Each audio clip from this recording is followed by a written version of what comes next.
Well, hello Instagrammers and YouTubers alike, it's Michael from Retro Direction. Welcome back to my page, and as promised, we have a review of the amazing Last Bronx on the Sega Saturn. So, it's gone into now loading, it's probably demo mode or something, but let's get right into it and talk about this really good and underrated game. Yes, they were already brawling, weren't they? Look at that. Okay. Now, first of all, released into Japanese arcades in 1996 and very shortly after onto the Sega Saturn, and a very good conversion it was too. I must admit, you can't really go wrong here. Now you've got a Saturn mode as well, but I'll let you discover that for yourselves. There's plenty to sort of unlock here. And of course you've got your free practice modes. Anyway, let's go into arcade mode, which is where all the action is at. Now first of all, you've got 8 characters to choose from, and a 9th unlockable character, which is the last boss you fight. He's known as Red Eye. Now, this is the guy I always choose. I like Joe. Now first of all, Last Bronx has the same control system as Virtua Fighter. It's got 3 buttons: guard, punch and kick. So, like the Virtua Fighter games, it's very easy to pick up and play.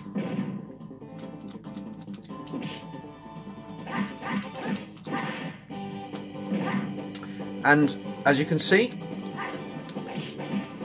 similar to Virtua Fighter 2, it's in high resolution.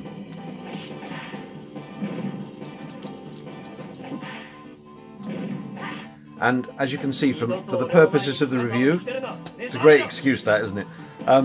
I've got a cheat on, so I don't lose any health. It's with my Action Replay cartridge.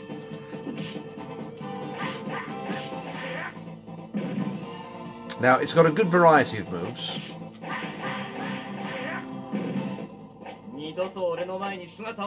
So each character wields a different weapon. Now, Joe's my favourite because he's got the nunchakus, which is it's a weapon that actually really fascinates me. And then you have side daggers here with this other young lady I'm fighting. The first guy I fought, he was wielding, what was he wielding? A Sansequeton, I think. It's like a 3-section staff. Now, first of all, it's a very good conversion. It's practically arcade perfect. The backgrounds, in a similar vein to the to Virtua Fighter 2, aren't exactly 3D like they are in the arcade, but you know, they're very good. They scroll and scale the same way as VF2 ones do.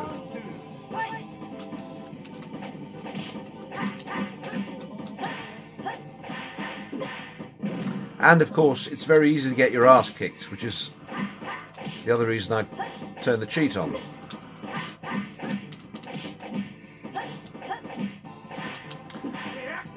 Now, one of the cool new features in this one is that you can unlock a mode where you can fight with metallic characters, and the effect is not bad. Now, that was one kind of bit of graphical trickery that the developers found difficult to implement, because it was quite hard. As you know, the Saturn's a difficult machine to actually program for, and the Model 2 arcade board didn't have that feature. It didn't support metallic style there, you see. So it was done with different types of graphical trickery. How they did it, we'll never know.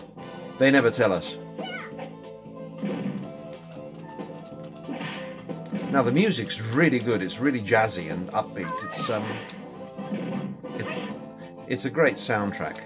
Now, the other thing, each ring, as in the arena that you fight on, is enclosed. So there aren't any ring outs, but you can still do them.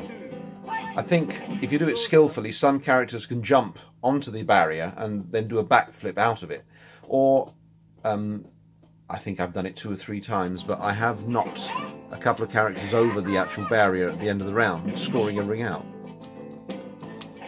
But essentially, they're not easy to do.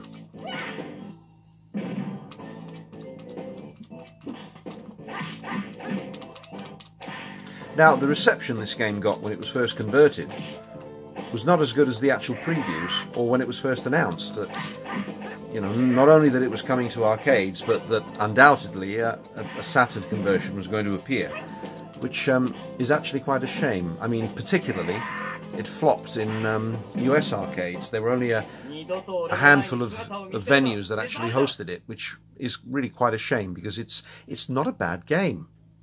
But I think the fact that we've got Virtua Fighter 2, and that was absolutely amazing, and then we've got things like Fighters Megamix. When Last Bronx was released, it kind of sort of was a little bit eclipsed by these other titles. But as a game in itself, it's very good. It is very playable. It's quite difficult because I can barely get a hit on this girl.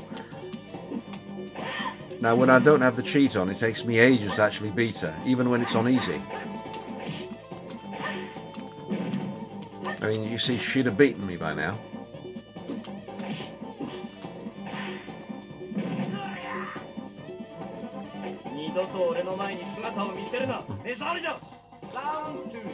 Now, there are very few graphical glitches. There's the odd little bit of flickering occasionally, but it's very rare. But other than that, the game is really very good indeed. Now, there aren't as many moves as VF2, so, you know, I'd say there's a few more than Virtua Fighter 1, but I think Virtua Fighter 2 wins out in terms of quantity of moves here. So it doesn't have that unrivaled depth, but it's still very good. It's still fun.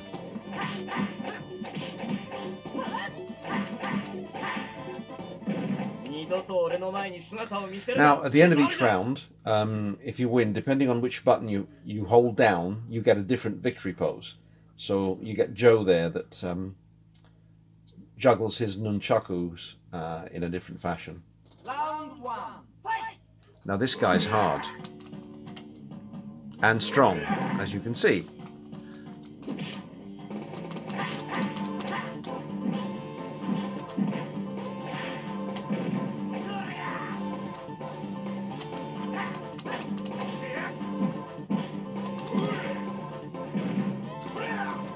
Oh, I felt that.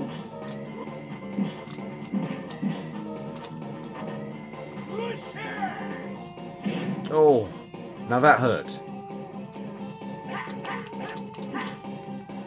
Right, let's hold a different button down. There you go. It's brilliant. And a tiny bit of flickering there with the character panned in close to the other guy. But...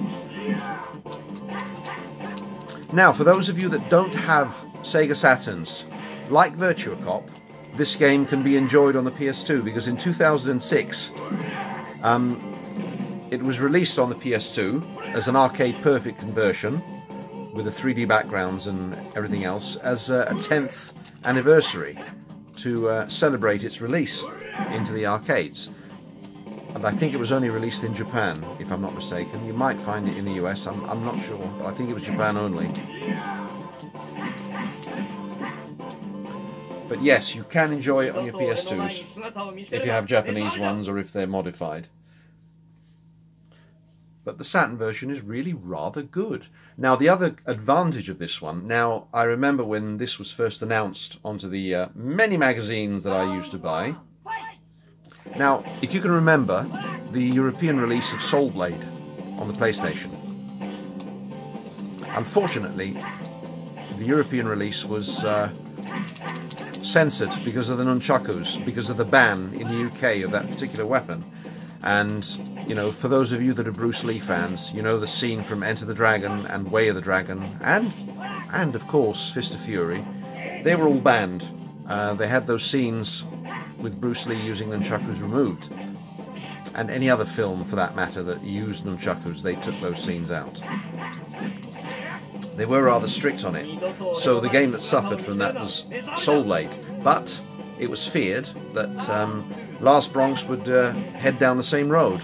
So people wondered what they're going to replace Joe's nunchakus with. Another 3-section staff. Oh, here's the guy with the 3-section staff, so it wasn't the one in the beginning. Here he is. So the Sansekuton. So really, you have to give Sega a big thumbs up for convincing the BBFC, the British Board of Film Classification, I believe that stands for actually leaving Joe's nunchakus alone. So he's got them. They didn't censor them, which is really great. There's only room for one 3-section staff in this game, and that's the one this other guy's using. So there you have it. That's Last Bronx. It's still a very quality game. Unfortunately, it did not have rave reviews at all. It got like a 6 out of 10, 7 out of 10 tops. And as we mentioned earlier, it didn't do very well in US arcades. It did pretty well in Japan.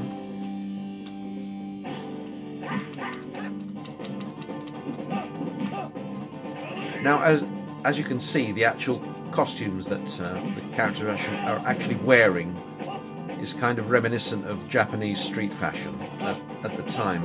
So this game is very, let's say, heavily Japanese flavored. But that's why I love it myself, because you know how I love the Japanese and everything about Japan.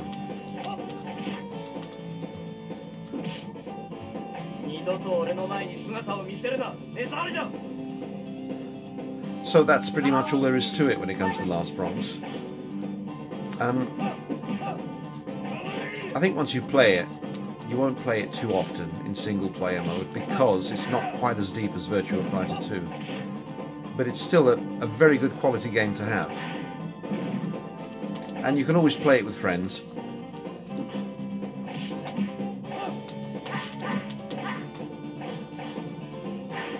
Now, the other little bit of graphical nicety here, during development, when they first developed it, it was very difficult to give an idea of the speed of the weapons and you know how they were handled by each character. So what the developers needed to do was add the after images with each weapon swing, and I think it's quite a nice effect.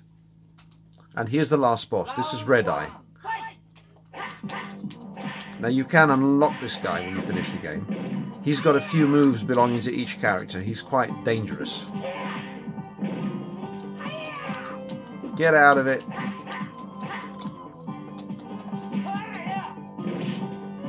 Ah, yes. Now there is one mode here that's quite fun. It's, I believe it's a button combination where the weapons belonging to each character are replaced with food items. Like, for example, Joe, his nunchakus are replaced by 2 corn cobs. You know, held together by a rope. And the other ones have got different types of weapons that they use. They're mainly kitchen utensils and food.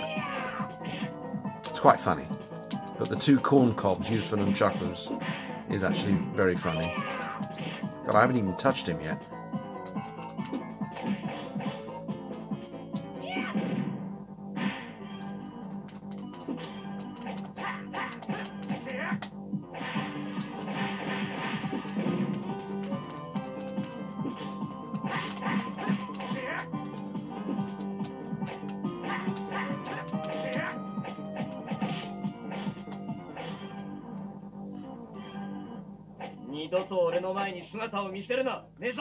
Now let's see who you unlock next. I mean, you do unlock Red Eye. Brilliant room. Now this, I believe, you're fighting somebody metallic. Let's see who it is. It's me! It's Metal Me. Metal Joe. Now that gives you an idea of the effect that they used to simulate metal. It's not bad at all, is it really?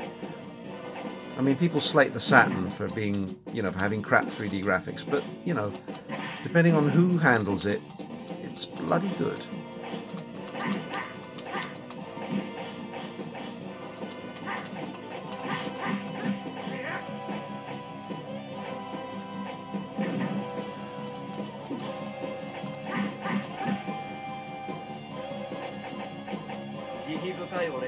That's a different pose, you see. I held down another button.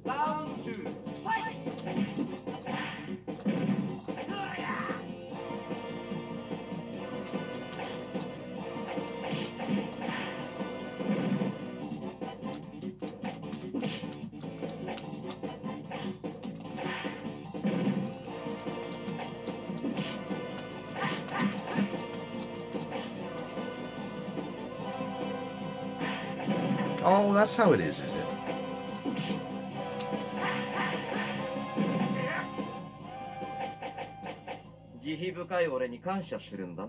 And there you have it. That's Last Bronx. Well, again, I've not waffled on, thankfully. Now, I hope you've enjoyed it. And, yeah, if you're collectors, if you fancy just to add another fighting game to your Saturn collection, I wouldn't overlook Last Bronx. It's still very good. And there are many more moves than what I pulled off here. I just don't remember them all. But there are plenty of moves to enjoy. So, anyway, thanks for joining me and for tuning in. And the next review will be Shinobi X. And then after that, well, there's quite a few that I can actually show you. But now that I've got the Saturn out, I'm in Saturn mode. So we can have a look at something else. How about Cyber Speedway? We can look forward to that one because that's like... yeah, everyone thought it was a poor man's Wipeout, but it wasn't trying to be Wipeout. And after that, we can have a look at another game that I really love. It's called Virtua Racing. Now, they might not be in that order, but the next one will be Shinobi X. Okay, now take care, guys and girls, and you know where you stand with retro. Ciao, ciao.